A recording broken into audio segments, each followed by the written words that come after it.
नमस्कार सभी शिव भक्तों को। जय जय सिया राम, हर हर महादेव। शिव कथा में शामिल होने वाले सभी भक्तों को हर हर हर महादेव। आइए शिव पुराण के शतरुद्र संहिता में प्रवेश करते हैं। पहले सभी देवी देवताओं का आह्वान कर लें। हरि गजाननं भूतगणाधिसेवितं कात्स्यजम्बूफलचारुभक्षणम् उमासुतं शोकविनाशकारकं नमामि विघ्नेश्वरपादपङ्कजम् नीलाम्बुजश्यामलकोमलाङ्गं सीतासमारोपितवामभागम् आड़ो महासायं चारुचापं नमामि रामं रघुवंशनाथं कर्पूरगौरं करुणावतारं संसारसारं भुजगेन्द्रहारं सदा वसन्तं हृदयारविन्दे भवं भवानी सहितं नमामि। गुरुर्ब्रह्मा गुरुर्विष्णु गुरुर्देवो महेश्वर गुरु साक्षात् परब्रह्म तस्मै श्री गुरुवे नमः। त्वमेव माता च पिता त्वमेव त्वमेव बन्धुश्च सखा त्वमेव विद्या द्रविणं त्वमेव सर्वं मम देव देव। आनंदे आनंद कर सब संकट दूर। और जो सेवक शरण पड़े सदा रहे भरपूर। तुम दाता हम मांगता दिया तुम्हारी खाए। तुम ऐसी जगदाता माता छोड़ तुम्हें किस दर जाए। सदा भवानी दायिनी सिद्धि करें गणेश। पंचदेव रक्षा करे ब्रह्मा विष्णु महेश। सर्व मंगल मांगल्ये शिवे सर्वार्थ साधिके शरण्ये त्र्यंबके गौरी नारायणी नमोस्तुते नारायणी नमोस्तुते हरे नारायणी नमोस्तुते। जिसे श्रवण कर मिट जाती है। हाँ जिसे श्रवण कर मिट जाती है। जन्म जन्म की व्यथा यही है शिव शंकर की कथा। यही है भोले बाबा की कथा। यही शिव शंकर की कथा। यही है भोले बाबा की कथा। नमः शिवाय ओम नमः शिवाय ओम नमः शिवाय ओम नमः शिवाय ओम नमः शिवाय ओम नमः शिवाय ओम नमः शिवाय ओम नमः शिवाय ओम नमः शिवाय ओम नमः शिवाय ओम नमः शिवाय ओम नमः शिवाय। भक्तों आइए कथा में प्रवेश करते हैं।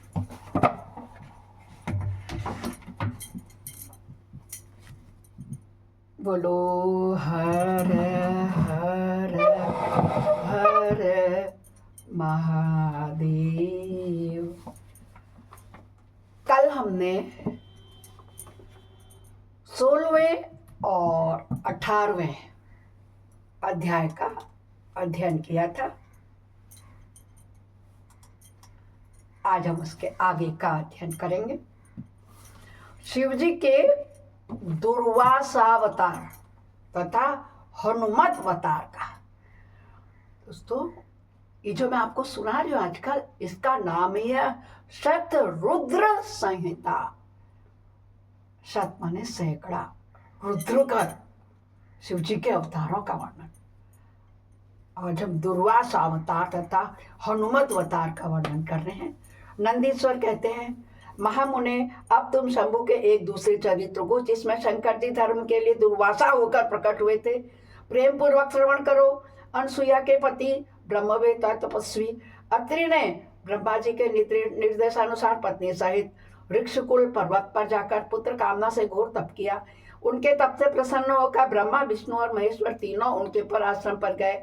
उन्होंने कहा कि हम तीनों संसार के ईश्वर हैं, हमारे अंश से तुम्हारे 3 पुत्र होंगे जो त्रिलोक में विख्यात तथा माता पिता का यश बढ़ाने वाले होंगे। यों कहकर वो चले गए। ब्रह्मा जी के अंश से चंद्रमा हुए, जो देवताओं के समुद्र में डाले जाने पर भी समुद्र से प्रकट हुए थे। विष्णु के अंश से संन्यास पद्धति को प्रचलित करने वाले दत्त उत्पन्न हुए, और रुद्र के अंश से मुनिवर दुर्वासा मुनि का जन्म हुआ। मैंने आपसे कहा था ना, जिसने शिव पुराण को सुना उसके मन में ये कभी दुविधा नहीं रही होगी कि ये प्रकृति, ये सृष्टि कहाँ से, हम कहाँ से उत्पन्न हुए, हम कौन है, क्या है। तो इसलिए इसका अध्ययन करना जरूरी है। दोस्तों, आप शेयर भी कीजिए सिर्फ एक व्यक्ति को, जिसको आपको महसूस करते हो कि हाँ ये भक्त है, चाहे वो अपना भाई, बंधु, माता पिता, रिश्तेदार या फ्रेंड सर्किल जन हो। अवश्य कीजिएगा। इन दुर्वासा ने महाराज अम्बरीश की परीक्षा की थी। जब सुदर्शन चक्र ने इनका पीछा किया, तब शिव जी के आदेश से अम्बरीश के द्वारा प्रार्थना करने के चक्र शांत हुआ। इन्होंने भगवान राम की परीक्षा की। काल ने मुनि का वेश धारण करके श्री राम के साथ यह शर्त रखी थी कि मेरे साथ बात करते समय श्री राम के पास कोई ना आए, जो आएगा उसका निर्वासन कर दिया जाएगा। दुर्वासा जी ने हट करके लक्ष्मण को भेजा। तब राम ने तुरंत लक्ष्मण का त्याग कर दिया। देखा, इन्होंने भगवान श्री कृष्ण की परीक्षा की और उन्होंने श्री रुक्मणी जी सहित रथ में जीता हुआ। इस प्रकार दुर्वासा मुनि ने अनेक विचित्र चरित्र किए थे। मुने, अब इसके बाद तुम हनुमान जी का चरित्र श्रवण करो। हनुमत रूप से शिव जी ने बड़ी उत्तम लीलाएं की हैं। विप्रवर, इसी रूप से महेश्वर ने भगवान राम का परम हित किया था। वह सारा चरित्र सब प्रकार के सुखों का देता है, इसे तुम प्रेम पूर्वक सुनो। लीला करने वाले गुणसारी भगवान शंभु को विष्णु के मोहिनी का रूप दर्शन प्राप्त हुआ। तब वे कामदेव के बाणों से आहत हुए और होकर के शुद्ध हो गए थे।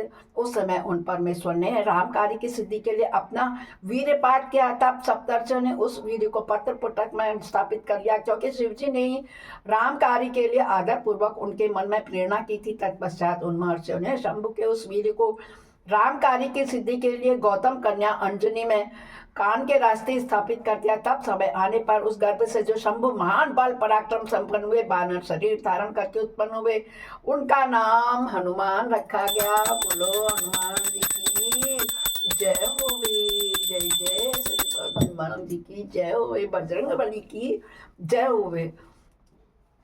महाबली कपीश्वर हनुमान जब शिशु ही थे, उसी समय उदय होते हुए सूर्य बिंब को छोटा सा फल समझकर तुरंत ही निकल गए।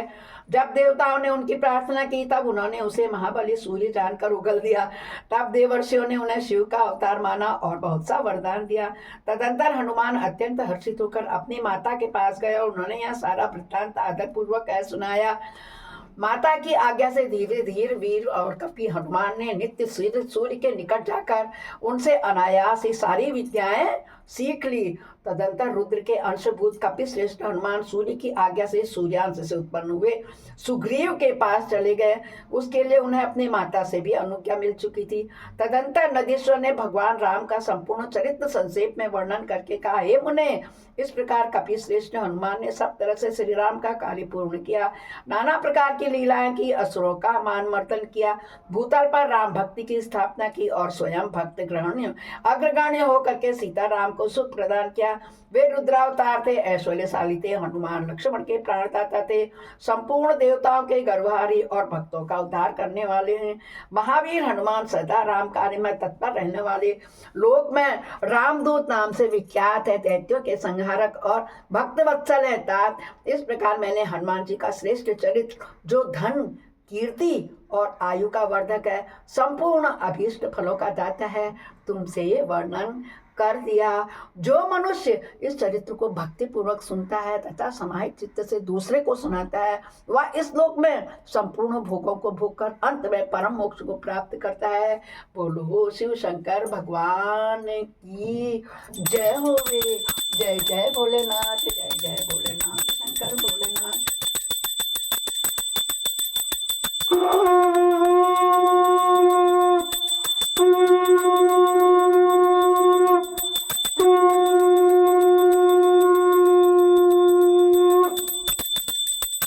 शिवाय ओम नमः शिवाय ओम नमः शिवाय ओम नमः शिवाय नमः शिवाय ओम नमः शिवाय ओम नमः शिवाय ओम नमः शिवाय। अपराध सहस्राणि क्रियन्ते अनिशम्यया, दासोऽयमिति माम त्वां क्षम्यस्व परमेश्वर। आवाहनं न जानामि विसर्जनं, पूजां च न जानामि क्षम्यतां परमेश्वर। मंत्रहीनं क्रियाहीनं भक्तिहीनं सुरेश्वर, यद पूजितं मया देव परिपूर्णं तत्स मे। हे शंकर भगवान आपकी जय हो। हे भोलेनाथ महादेव बाबा की जय हो। सबका कल्याण करना, सब भक्तों का, उपस्थित लोगों का, सबके कष्टों को, दुखों को दूर करना। बोलो हर हर हर महादेव। पाप हर, कष्ट हर, संकष्ट हर, कर सब सभी समस्याओं का ऐसे शंकर भगवान की जय होवे। जय जय महादेव। हर हर हर महादेव। तो कल फिर मिलते हैं 21वें अध्याय में। तब तक के लिए सभी का दिवस शुभ हो।